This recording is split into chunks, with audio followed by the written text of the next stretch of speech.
Stiamo praticando un lavoro nel vigneto di circa 8 anni. Il tipo di lavoro si viene detto scalzatura. La scalzatura che cos'è?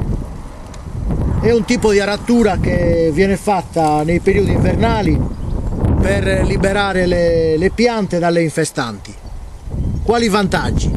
I vantaggi sono innanzitutto che evitiamo l'uso di erbicidi e prepariamo il terreno a ricevere gli elementi naturali che il vigneto ha bisogno. Elementi naturali: l'acqua, il sole, il vento. Garantiamo così la salute al ceppo e anche la longevità al ceppo. E longevità e salute vanno di pari passo con la qualità. Adesso questo è un esempio di scalzatura. Anticamente si faceva con i buoi o con i cavalli, o addirittura anche totalmente a zappa. Oggi ci si aiuta con i mezzi cingolati e con degli aratri scalzatori studiati e messi a punto proprio per fare questo tipo di aratura. Questo è un esempio di scalzatura. Siamo a Padru e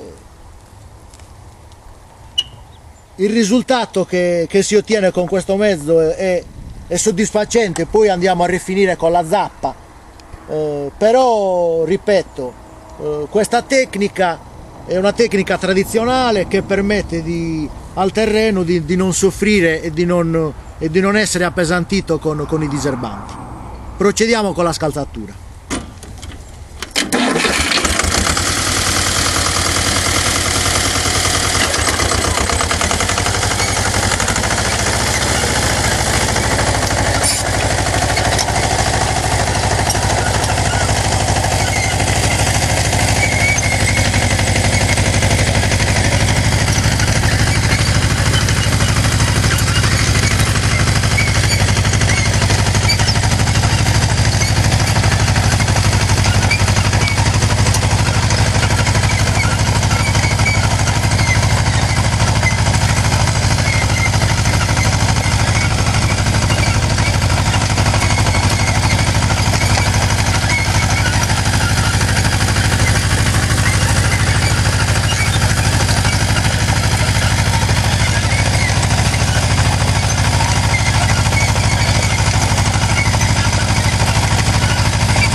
fa.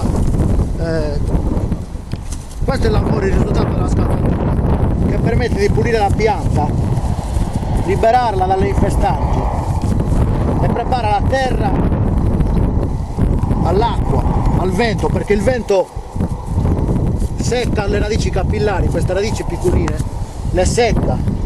Sono delle radici che hanno poca importanza, anzi permettono alle altre radici, a quelle fitonate, di andare giù a cercarsi zone umide e la pianta resiste. Quindi un saluto a tutti gli appassionati e a tutti i viticoltori, un saluto da Padru, ciao!